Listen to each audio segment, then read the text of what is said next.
I am back talking about another Blumhouse movie. Just got done watching Black Phone 2. I really enjoyed the first Black Phone, so going into this, I was a little bit nervous because lately, like I've been saying on this channel for a long time, Blumhouse has fallen off. The only good movie they've released this year is The Woman in the Yard.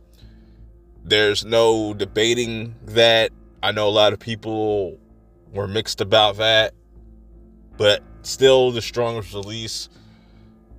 Megan Point 2.0, absolute trash.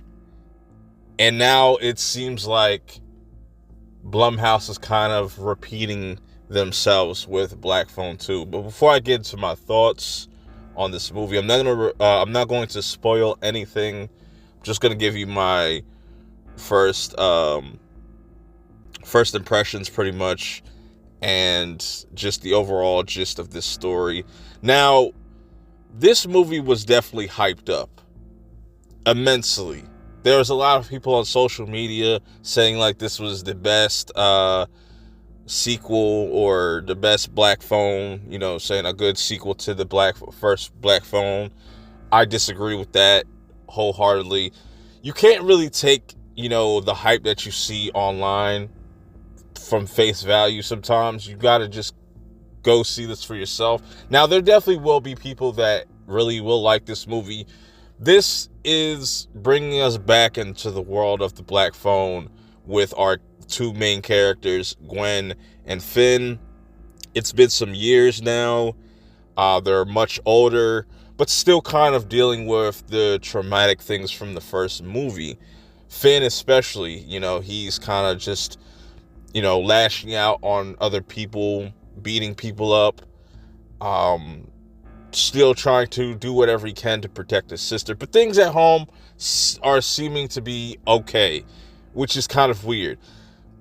Gwen, however, is constantly sleepwalking in this movie, and this is where we kind of get into this bastardized version of Nightmare on Elm Street, because, man, that whole angle on how they were trying to use the grabber as this like supernatural entity now, similar to like a Freddy Krueger, was so fucking lackluster.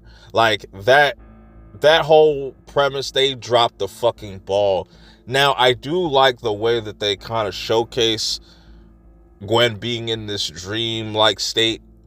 It gives you this like old movie filter. It almost reminds me of, you remember in Sinister when you look through the footage and stuff like that, it would kind of look grainy and stuff like and whatnot.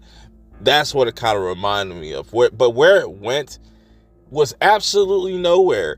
It's like you have all these characters, like, okay, how do you not utilize the whole fact that you have a character now that can touch these people in not only the dream state but in reality? So it's just like that whole inconsistency was just really weird to me, and it made me feel like they were afraid to like really commit on killing some of these people, and it ended up just kind of turning more into like a mystery more than like a traditional slasher, which, it is what it is.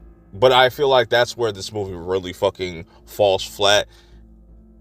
At first, I was kind of really digging it, but then as it kept going along, I was like, damn, like, that's really how it ends, and that's it for this character, the grabber. And you don't really see the grabber until like halfway through the film. You know what I'm saying? Damn near. You feel his presence, but a lot of the first half of this movie is just kind of building up to that, them going to this like youth camp, diving a little bit more into the lore, which is interesting, but then it's just, you do nothing, and the stakes in this movie are just nothing. Nobody dies in this movie, and that's like the most frustrating thing I could take away from this movie.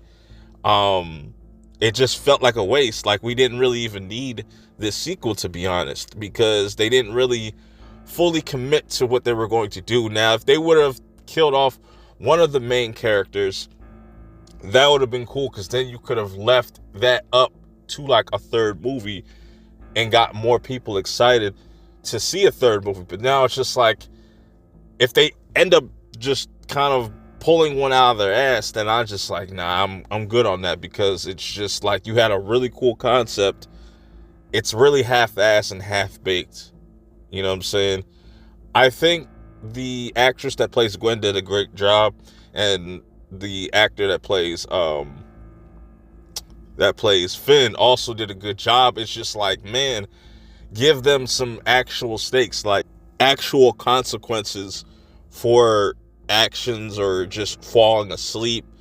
They didn't really do anything with that. Now, there was like kind of like a love story between Gwen and this other kid that lost his brother in the previous movie.